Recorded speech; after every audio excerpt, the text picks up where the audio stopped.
ರಾಜನ ಕತೆ ಅಲ್ಲ, ರಾಕ್ಷಸನ ಕತೆ. ಯೂಶಲ್ ಆಗಿ ನಮ್ಮ ತಾತ ಒಂದು ಕತೆ ಹೇಳು ಅಂದಾಗ ಒಂದು ಊರಲ್ಲಿ ಒಬ್ಬ ರಾಜ ಇದ್ದಂತೆ ಅಂತ ಸ್ಟಾರ್ಟ್ ಮಾಡ್ತಾ ಇದ್ರು. ಈ ಸಿನಿಮಾದಲ್ಲೂ ಅಷ್ಟೇ ಒಂದು ಊರಲ್ಲಿ ಒಬ್ಬ ರಾಜ ಇದ್ದಂತೆ ಅನ್ನೋದಕ್ಕೆ ಇದು ರಾಜನ ಕತೆ ಅಲ್ಲ, ರಾಕ್ಷಸನ ಕತೆ. ಕತೆ ಹೇಳಕ್ಕೆ ಶುರು ಮಾಡಿದಾಗ ಒಂದು ಸ್ಟಾರ್ಟಪ್ ಅದನ್ನು ಸ್ವಲ್ಪ ನೀಟಾಗಿ ಟೇಕ್ ಆಫ್ ಮಾಡಿದ್ದಾರೆ. There are mysteries cannot be solved. ಒಬ್ಬ ಪೊಲೀಸ್ ಆಫೀಸರ್ನ ಕತೆನೇ ಸಾಲ್ವ್ ಆಗದೆ ಇರೋವಂಥ ಮಿಸ್ಟೀರಿಯಸ್ ಕೇಸ್ಗಳನ್ನು ಸಾಲ್ವ್ ಮಾಡೋದು. ಅದರಲ್ಲೂ ಕೆಲವರು ಆಫೀಸರ್ಗಳು ಇರ್ತಾರೆ, ರಿಯಲ್ ಲೈಫಲ್ಲೇ ನೋಡಿದ್ದೀವಿ ನಾವು. ತುಂಬ ಜನ ಹೇಳುವಂಥ ತುಂಬ ಕಷ್ಟ, ಈ ಕೇಸ್ನ ನಾವು ಸಾಲ್ವ್ ಮಾಡೋಕ್ಕೆ ಆಗಲಿಲ್ಲ ಅನ್ನೋವಂಥ ಕೇಸ್ಗಳನ್ನು ಕೂಡ ಸಾಲ್ವ್ ಮಾಡಿ ತೋರಿಸಿರುವಂಥ ಆಫೀಸರ್ಗಳು ನಮ್ಮ ಕರ್ನಾಟಕದಲ್ಲಿದ್ದಾರೆ. ಐ ಥಿಂಕ್ ಯಾರೋ ಅಂಥ ಒಬ್ಬ ಆಫೀಸರ್ನ ಇನ್ಸ್ಪಿರೇಷನ್ ತೊಗೊಂಡಿರ್ಬೋದಾ ಈ ಪೊಲೀಸ್ ಕ್ಯಾರೆಕ್ಟರ್ಗೆ. ಧನ್ವೀರ್ ಅವರು ಮುಂಚೆನೇ ಹೇಳಿದರು ನಮಗೂ, ಪೊಲೀಸ್ ಕ್ಯಾರೆಕ್ಟರ್ ಮಾಡ್ತಾ ಇದ್ದೀನಿ ಅಂತ. ಐ ಥಿಂಕ್ ಸಿನಿಮಾ ನೋಡಿದ್ರೆ ಈ ಕೆಲವೊಂದು ವಿಚಾರಕ್ಕೆ ಒಂದು ಜಡ್ಜ್ಮೆಂಟ್ ಸಿಗ್ಬೋದು. ಆಮೇಲೆ ಇಲ್ಲಿ ಏನು ಮಾಡಿದರೆ, ಇಲ್ಲಿ ನಡೀತಾ ಇರೋವಂಥ ಕೊಲೆಗಳು, ಅಟೆಂಪ್ಟ್ ಟು ಮರ್ಡರ್ಸ್, ಈ ವಿಚಾರಕ್ಕೆ ಕೋಪ, ದುಡುಕ್ತನ ಮತ್ತು ಶ್ರದ್ಧೆ, ಈ ಮೂರು ವರ್ಡ್ಸ್ನ ಯೂಸ್ ಮಾಡಿದ್ದಾರೆ. ಯಾವ ಥರ ಶ್ರದ್ಧೆ ಅಂತ ಗೊತ್ತಾಗ್ತಾ ಇಲ್ಲ. ಇಲ್ಲಿ ಸೀರಿಯಲ್ ಕಿಲ್ಲರ್ ಇರ್ಬೋದು, ಒಬ್ಬ ಸೀರಿಯಲ್ ಕಿಲ್ಲರ್ ಇರ್ಬೋದು, ಅವನು ಮಾಡ್ತಿರುವಂಥ ಕೊಲೆಗಳನ್ನು ಚೇಸ್ ಮಾಡಿ ಇವನು ಯಾಕೆ ಕೊಲೆ ಮಾಡ್ತಾ ಇದ್ದಾನೆ ಅನ್ನೋದನ್ನು ಕಂಡಿಡಿಯೋಕೆ ಹೊರಟಿರ್ಬೋದು ಆಫೀಸರು. ಅಲ್ಲಿ ಕೆಲವೊಂದು ಇರುತ್ತಲ್ಲ, ಸರ್ಚ್ ಮಾಡಬೇಕಾದ್ರೆ ಪೋಸ್ಟ್ ಮಾರ್ಟಮ್ ಮಾಡಿದಾಗ್ಬೋದು, ಈ ಬಾಡಿ ಒಂದು ಏನಕ್ಕೆ ಕೊಲೆ ಮಾಡಿರ್ಬೋದು ಅಂದಾಗ ಒಂದಷ್ಟು ಡಿಸ್ಕಷನ್ಗೆ ಬಂದಾಗ ಈ ವರ್ಡ್ಸ್ನ ಯೂಸ್ ಮಾಡಿದ್ದಾರೆ. ಏನಿದು ಈ ಥರ ಮಾಡಿದ್ದಾರೆ ಅಂತ ಒಂದು ಸ್ವಲ್ಪ ಡಿಫ್ರೆಂಟಾಗಿ ಕಾಣಿಸಿದ್ದು ಅಂತಂದರೆ, ಈ ಸಮ್ವಾಟ್ ಅಬ್ಸಸ್ಡ್ ವಿತ್ ಹಿಂದೂ ಗಾಡ್ಸ್. ಆಮೇಲೆ ಒಂದು ವಾಯ್ಸ್ ಬರುತ್ತೆ, ನಾನು ದೇವರಾಗ್ತೀನಿ, ದೇವ್ರ ಹಾಗೆ ಆಗ್ತೀನಿ ಅಂತ. ಇಲ್ಲಿ ಏನಾಗಿರುತ್ತೆ, ನನ್ನ ಗೆಸ್ನ ಪ್ರಕಾರ ಯಾರೋ ಒಬ್ರಿಗೆ ಲೈಫಲ್ಲಿ ಏನೋ ನಡಿಬಾರದ ಘಟನೆಗಳು ನಡೆದಿರುತ್ತೆ. ಯಾರೋ ಒಬ್ಬ ವ್ಯಕ್ತಿ ಏನೋ ಮಾಡಿರ್ತಾನೆ.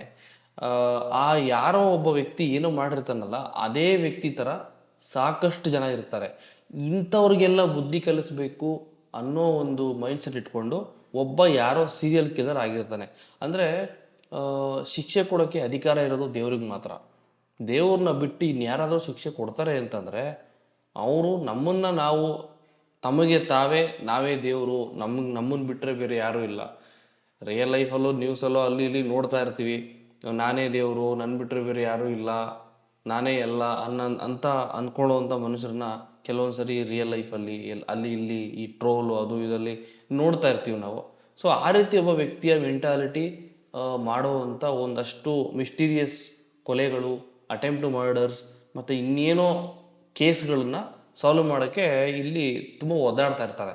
ಸೊ ಸಾಕಷ್ಟು ಜನ ಪೊಲೀಸ್ ಆಫೀಸರ್ ಇರ್ತಾರೆ, ಅಲ್ಲಿ ಒಂದು ಚರ್ಚೆ ಮಾಡ್ತಿರ್ತಾರೆ, ಒಂದು ಒಂದು ಒಂದು ಬೋರ್ಡ್ ಹಾಕ್ಕೊಂಡು ಕೇಸ್ಗಳು ಸಂಬಂಧಪಟ್ಟಂಗೆ ಡಿಸೈಡ್ ಮಾಡ್ತಿರ್ತಾರೆ ಏನು ಮಾಡಬೇಕು ಅಂತ. ಸೊ ಈ ಥರದ್ದು ಒಂದಷ್ಟು ಘಟನೆಗಳನ್ನ ನೋಡಿದಾಗ ಒಬ್ಬ ಪೊಲೀಸ್ ಆಫೀಸರ್ ಆಗಿ ತಮ್ಮನ್ನು ತಾವು ಧನ್ವೀರ್ ಅವರು ಎಷ್ಟು ಕ್ಲಿಯರಾಗಿ ಅಪಿಯರೆನ್ಸ್ಗೋಸ್ಕರ ರೆಡಿಯಾಗಿದ್ದಾರೆ ಅನ್ನೋದು ಒಂಥರ ಡೆಡಿಕೇಶನ್ ಅಂತ ಅನ್ಬೋದು. ಯಾಕೆಂದರೆ ವರ್ಕೌಟ್ ಮಾಡಿ ಜಿಮ್ಗೆ ಹೋಗಿ ಬಾಡಿ ಕೂರಿಸಿ ನಾರ್ಮಲ್ಲಾಗಿ ನಮ್ಮ ಥರ ಇದ್ದಂಥ ಒಬ್ಬ ಬಾಡಿ ಅಪಿಯರೆನ್ಸು ಇಷ್ಟು ಬಲ್ಕಿ ಆಗುತ್ತೆ ಅಂತಂದರೆ ಡೆಡಿಕೇಶನ್ಗೆ ನಾವು ಒಪ್ಕೊಳ್ಳೇಬೇಕು. ನಾನು ದೇವ್ರ ಹಾಗೆ ಆಗ್ತೀನಿ ಅಂತ ಒಂದು ವಾಯ್ಸ್ ಬರುತ್ತಲ್ಲ, ಅದೇ ವಾಯ್ಸಲ್ಲಿ ಇನ್ನೊಂದು ಬರುತ್ತೆ, ನನ್ನ ಉದ್ದೇಶ ವಿನಾಶ ಅಲ್ಲ ಸೃಷ್ಟಿನೇ ಎದುರಿಸೋಕ್ಕಾಗ್ದಿರೋ ನೀವು ಸೃಷ್ಟಿಕರ್ತನ ಎದುರಿಸ್ತೀರಾ ಅಂತ. ಏನಿದು, ಇಲ್ಲಿ ಸ್ವಲ್ಪ ಕನ್ಫ್ಯೂಸ್ ಆಯ್ತು ನನಗೆ. ಏನಪ್ಪ ಇದು, ಏನು ಹೇಳಕ್ಕೆ ಹೊರಟಿದ್ದಾರೆ ಡೈರೆಕ್ಟ್ರ್? ಹಂಗಾದ್ರೆ ಯಾವುದೋ ಒಂದು ಮಿಸ್ಟೀರಿಯಸ್ ಕೇಸ್ನ ನಮಗೆ ಎಕ್ಸ್ಪ್ಲೈನ್ ಮಾಡೋಕೆ ಹೊರಟಿದ್ದಾರಾ, ಅಥವಾ ಕಂಪ್ಲೀಟ್ ಸಸ್ಪೆನ್ಸಲ್ಲೇ ಸಿನಿಮಾನ ತೊಗೊಂಡೋಗಿ ಲಾಸ್ಟ್ ಕ್ಲೈಮ್ಯಾಕ್ಸಲ್ಲಿ ಒಂದು ರಿಸಲ್ಟ್ನ ಕೊಡೋ ಥರ ಏನಾದರೂ ಪ್ಲ್ಯಾನ್ ಮಾಡಿದಾರ ಅನ್ನೋದು ಒಂದು ಅರ್ಥ ಆಗ್ತಾ ಇಲ್ಲ. ಸಿಕ್ಕಾಪಡೆ ಒಂದು ಕ್ರಿಮಿನಲ್ನ ಕ್ರಿಮಿನಲ್ಗೋಸ್ಕರ ಹುಡ್ಕಾಡ್ತಿರೋದು, ಅವನು ಹೆಂಗೆಲ್ಲ ಹಿಡಿಬೋದು ಅನ್ನೋ ಎಲ್ಲ ಪ್ರಯತ್ನಗಳು ಇಲ್ಲಿ ನಡೀತಾ ಇದೆ. ಈ ದೈವ ಪುರಾಣ ಸಂಪ್ರದಾಯ ಇವೆಲ್ಲ ಸುಳ್ಳ. ಆಮೇಲೆ ಈ ದೇವ್ರನ್ನ ತೋರಿಸ್ತಾರೆ, ಕೊಲೆಗಳನ್ನ ತೋರಿಸ್ತಾರೆ, ಮದುವೆ ಆಗ್ತಿರುತ್ತೆ, ಮದುವೆ ತೋರಿಸ್ತಾರೆ. ಸೆಂಟ್ರಲ್ಲಿ ಡಾಕ್ಟರ್ ರಾಜ್ಕುಮಾರ್ ಅವ್ರದ್ದು ಹಿರಣ್ಯಕಶ್ಯಪ್ ಅನ್ನೋ ಕ್ಯಾರೆಕ್ಟರ್ದೊಂದು ಬರುತ್ತಲ್ಲ, ಒಂದು ಫ್ರೇಮ್ ಬರುತ್ತೆ. ಆ ಫ್ರೇಮ್ ಬಂದು ಹೊಟ್ಟೋಗ್ಬಿಡುತ್ತೆ. ಇದೆಲ್ಲದಕ್ಕೂ ಏನು ಸಂಬಂಧ ಅನ್ನೋದು ಸಿಕ್ಕಾಪಡೆ ಕನ್ಫ್ಯೂಸ್ ಆಗ್ತಾ ಇದೆ ನನಗೆ. ಈ ಥರದ್ದು ಒಂದಷ್ಟು ಸೀನ್ಗಳನ್ನ ನೋಡಿಬಿಟ್ರೆ ಸಿನಿಮಾ ಬರೋರ್ಗೂ ವೆಯ್ಟ್ ಮಾಡಲೇಬೇಕು. ಸಿನಿಮಾ ನೋಡಾದ್ಮೇಲೆ ವಿಷಯ ಏನು ಅಂತ ಗೊತ್ತಾಗುತ್ತೆ.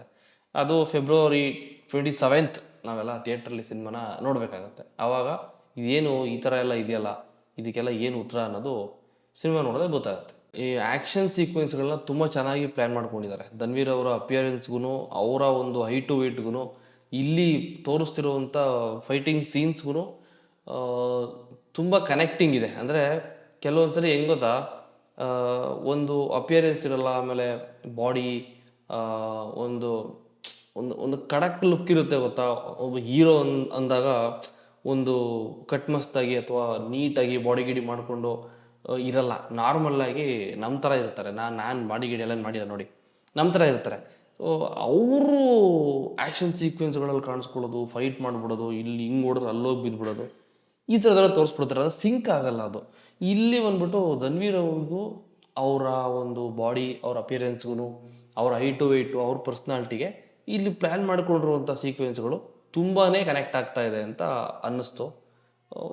ಥಿಯೇಟ್ರಲ್ಲಿ ಅಂದರೆ ಸ್ಕ್ರೀನ್ ಮೇಲೆ ಹೆಂಗೆ ಕಾಣುತ್ತೆ ಅನ್ನೋದು ನನಗೆ ನೋಡಬೇಕು ಅಂತ ವೆಯ್ಟಿಂಗ್. ಸಿಕ್ಕಾಪಟ್ಟೆ ಹುಡುಕಾಡ್ತಾ ಇದ್ದಾರೆ, ಸಿಗ್ತಾನೆ ಇಲ್ಲ. ಯಾರೋ ಒಬ್ಬ ವ್ಯಕ್ತಿನ ಹುಡುಕಿ ಹುಡುಕಿ ಹುಡುಕಿ ಹುಡುಕಿ ಕೊನೆಗೆ ಟ್ರೈಲರಲ್ಲಿ ಸಿಗೋದೇ ಇಲ್ಲ. ಸಿನಿಮಾದಲ್ಲಂತೂ ಸಿಗಲೇಬೇಕು. 27th ಈ ಸಿನಿಮಾ ರಿಲೀಸ್ ಆಗ್ತಾ ಇದೆ, ಹಯಗ್ರೀವ. ಎಲ್ಲ ನಿಮ್ಮ ನಿಯರೆಸ್ಟ್ ಥಿಯೇಟ್ರಿಗೆ ಹೋಗಿ ನೋಡಿ. ಆ್ಯಂಡ್ ಟ್ರೈಲರ್ ನೋಡಿದರೆ ಈಗ ದರ್ಶನ್ ಸರ್ ಫ್ಯಾನ್ಸ್ ಎಲ್ಲ ಧನ್ವೀರ್ ಅವ್ರಿಗೆ ಸಪೋರ್ಟು ನಿಂತ್ಕೊಬಿಟ್ಟಿದ್ದಾರೆ. ಯಾಕೆಂತಂದರೆ ಧನ್ವೀರ್ ಅವರು ದರ್ಶನ್ ಸರ್ಗೆ ತುಂಬಾ ಸಪೋರ್ಟ್ ಮಾಡಿದರು. ಆ್ಯಂಡ್ ಆಲ್ಸೋ ಮೊನ್ನೆ ಒಂದು 2 days ಬ್ಯಾಕು ಒಂದು ಆ್ಯಕ್ಷನ್ ಟೀಸರ್ ಅಂತ ಬಿಟ್ಟಿದ್ರು. ಅದರಲ್ಲಿ ಅರ್ಧ ಟೀಸರ್ನ ಕಂಪ್ಲೀಟ್ಲಿ ದರ್ಶನ್ ಸರ್ಗೆ ಡೆಡಿಕೇಟ್ ಮಾಡಿಬಿಟ್ಟಿದ್ರು. ಸೊ ಅವ್ರಿಗೆ ಏನು ಇವಾಗ ಅವರು ಜೈಲಲ್ಲಿದ್ದಾರೆ ಅದಕ್ಕೆ ರಿಲೇಟೆಡ್ ಆಗಿ, ಮತ್ತು ಫ್ಯಾನ್ಸ್ಗೆ ರಿಲೇಟೆಡ್ ಆಗಿ ಒಂದಷ್ಟು ಒಳ್ಳೆ ಮಾತುಗಳನ್ನು ಹೇಳಿ ಅವ್ರಿಗೆ ಬರ್ಡೇ ವಿಶ್ ಮಾಡಿ ಎಲ್ಲ ಮಾಡಿದರು. ಆ್ಯಂಡ್ ಈ ಟ್ರೈಲರ್ ಸ್ಟಾರ್ಟಿಂಗಲ್ಲೂ ಕೂಡ ದರ್ಶನ್ ಸರ್ನ ಮತ್ತು ಅವ್ರ ವೈಫ್ನ ತೋರಿಸಿದ್ದಾರೆ. ವಿಶೇಷ ಧನ್ಯವಾದಗಳು ವಿಜಯಲಕ್ಷ್ಮಿ ದರ್ಶನ್ ಅಂತ. ಯಾಕೆಂತಂದರೆ ನಡೆದು ಬಂದಂಥ ದಾರಿ ಮರೆಯದೇ ಇರೋರು, ಯಾರು ಯಾವ ವ್ಯಕ್ತಿ ಜೊತೆ ಜಾಸ್ತಿ ಕಾಣಿಸ್ಕೊಂಡ್ರು, ಜಾಸ್ತಿ ಯಾರ ಜೊತೆ ನಿಂತ್ಕೊಂಡ್ರು, ಯಾರನ್ನ ತಮ್ಮ ಇನ್ಸ್ಪಿರೇಷನ್ ಅಂತ ತೊಗೊತಾರಲ್ಲ, ಅವರು ಈ ಥರ ಮಾಡೋದು ಸಹಜ. ಎನಿವೈಸ್ ಟ್ರೈಲರ್ ನನಗೆ ತುಂಬ ಇಷ್ಟ ಆಯಿತು. ಆ್ಯಕ್ಷನ್ ಸೀಕ್ವೆನ್ಸ್ ತುಂಬಾ ಇದೆ, ಚೇಸಿಂಗ್ ಇದೆ, ಆಮೇಲೆ ಲವ್, ಸ್ವಲ್ಪ ಫ್ಯಾಮಿಲಿ ಸೆಂಟಿಮೆಂಟ್ಸು, ದೇವ್ರು ಬರ್ತಾನೆ, ದೆವ್ವ ಬರುತ್ತೆ, ಅಂದರೆ ಸೈತಾನ್ ಅಂತ ಒಂದಷ್ಟು ಮಾತುಗಳಿದೆ ಈ ಟ್ರೈಲರ್, ಅದನ್ನು ಹೇಳ್ತಾ ಇದ್ದೀನಿ. ಇದೆಲ್ಲದರ ನಡುವೆ ಈ ಹಯಗ್ರೀವನ ಲವ್ ಸ್ಟೋರಿ ಹೆಂಗೋಗುತ್ತೆ, ಸಂಜನಾ ಆನಂದ್ ಅವ್ರು ಮಾಡಿರುವಂಥ ಕ್ಯಾರೆಕ್ಟರ್ ಏನು, ಅವ್ರನ್ನ ಬಂದ್ಬಿಟ್ಟು ಏನೋ ಯಾರಿಗೋ ಎದುರ್ಕೊಂಡು ಫೋನಲ್ಲಿ ಮಾತಾಡಿಕೊಂಡು ಹತ್ಕೊಂಡು ಇರೋ ಥರ ತೋರಿಸಿದ್ದಾರೆ. ಇದೆಲ್ಲ ನಾವು ತಿಳ್ಕೊಬೇಕು ಅಂತಾರೆ 27ನೇ ತಾರೀಕುವರೆಗೂ ಕಾಯಬೇಕು. 27ನೇ ತಾರೀಕು ಥಿಯೇಟ್ರಲ್ಲಿ ಹೋಗಿ ಈ ಸಿನಿಮಾನ ನೋಡಬೇಕು. ಸೊ ಅಲ್ಲಿವರೆಗೂ ಮತ್ತೆ ಸಿಗ್ತೀನಿ.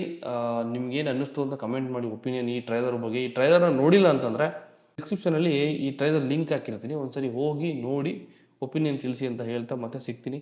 Thank you, bye.